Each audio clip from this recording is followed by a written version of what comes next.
আজ বর্ধমান বিশ্ববিদ্যালয়ের ইউজি স্তরে ফিফথ সেমিস্টার এবং পিজি স্তরে থার্ড সেমিস্টারের পরীক্ষা চলছে। কিন্তু আমরা দেখতে পেলাম যে হাওড়া বর্ধমান যে মেল লাইন, সেই মেল লাইনে রেলের ওভারহেড তার ছিল, ট্রেন চলাচল বিঘ্নিত হয়েছে।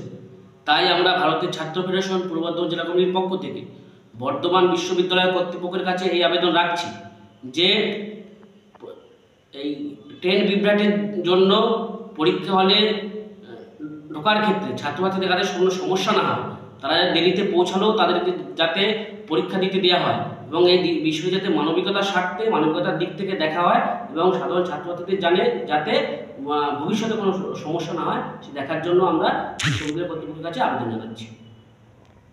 বিশ্ববিদ্যালয়ের ইউজি কোর্সের ফিফথ সেমিস্টার এবং পিজি কোর্সের থার্ড সেমিস্টারের পরীক্ষা রয়েছে, কিন্তু আমরা দেখতে পেলাম আজ সকালবেলাতেই ব্যান্ডেল স্টেশন পেরিয়ে ট্রেনের তার ছিঁড়ে যাওয়ার জন্য ট্রেন চলাচল তার স্বাভাবিকতা হারিয়েছে, ফলে ছাত্রছাত্রীদের অসুবিধার মুখে পড়তে হচ্ছে।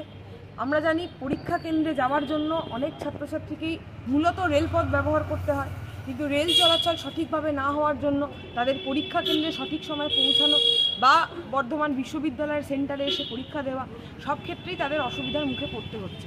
ইতিমধ্যেই বিভিন্ন জায়গা থেকে ছাত্রছাত্রীরা আমাদের সঙ্গে যোগাযোগ করেছে, তারা তাদের অসুবিধার কথা জানিয়েছে। আমরা বর্ধমান বিশ্ববিদ্যালয় কর্তৃপক্ষকে ইতিমধ্যেই আবেদন জানিয়ে দিয়েছি। আমরা জানিয়েছি যে বিশ্ববিদ্যালয় কর্তৃপক্ষের ছাত্রছাত্রীদের এই অসুবিধার দিকে মানবিকতা আমরা আশা করছি। যারা সঠিক সময়ে রেল সংযোগ ব্যর্থ হওয়ার জন্য যারা সঠিক সময়ে আজকে পরীক্ষা কেন্দ্রে আসতে পারছে না বা পরীক্ষা কেন্দ্রে আসতে পারছে না, তাদের সকলের প্রতি যেন মানবিকতা দেখায় বর্ধমান বিশ্ববিদ্যালয় কর্তৃপক্ষ এবং তাদের যাতে পরীক্ষা গ্রহণের নির্দিষ্ট সময় ব্যবস্থা করা হয় তার দায়িত্ব বর্ধমান বিশ্ববিদ্যালয় কর্তৃপক্ষকে নিতে হবে। আমরা এই বিষয়ে বিশ্ববিদ্যালয়ের ভিসিকে আমরা ডেপুটেশন দিয়েছি এবং আশা রাখব যে বিশ্ববিদ্যালয় কর্তৃপক্ষ এটা নিয়ে সঠিক ব্যবস্থা নেবে।